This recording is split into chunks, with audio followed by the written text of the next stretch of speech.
There is a lot of talk about keyhole surgery versus open.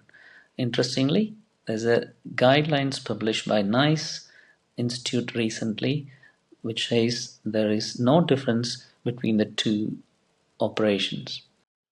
Hi, my name is Ramesh. I'm an orthopaedic surgeon specializing in foot and ankle problems, and I practice in London.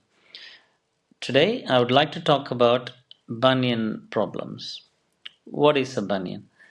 It is a common pathology we encounter in day to day life. It affects people from teenage years to in their late 70s and 80s. Not everyone would have pain or issues, but majority would manage. But at some point in time, you may notice discomfort, difficulty with the shoes, and your activity level. That's when we may need to assess it properly and consider what is best for you. So, what happens if you come to see us? When you come to see me, it's usually a thorough assessment of your problems, including history and your sports hobbies, which might be affected by this. And then we will go through a series of investigations. Often, x rays are sufficient to diagnose the bunion deformity, or if you indeed have any arthritic joints associated with it.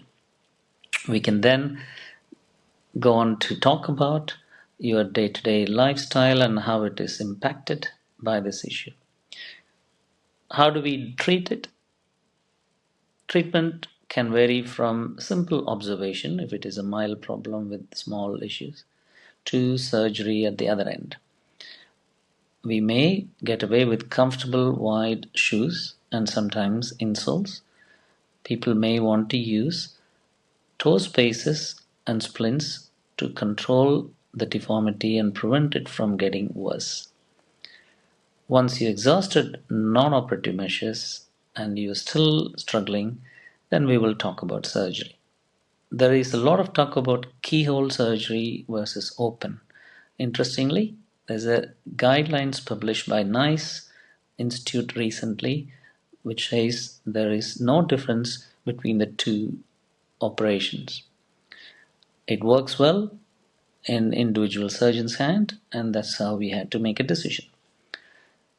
Surgery can often be performed with a day case procedure with full anesthetic and also local anesthetic block around the ankle joint. This gives you excellent pain relief. I do have to say, the myth of bunion being painful is not true anymore with the recent advances in techniques as well as anesthesia. People do not have pain as in old days. We often have to give you only 3 days of painkillers, and then people can manage. You'll be sent home with sandals, allowing it to partially put weight on the foot and then gradually allow it to recover. So the average recovery time would be 6 weeks, but it varies from patient to patient.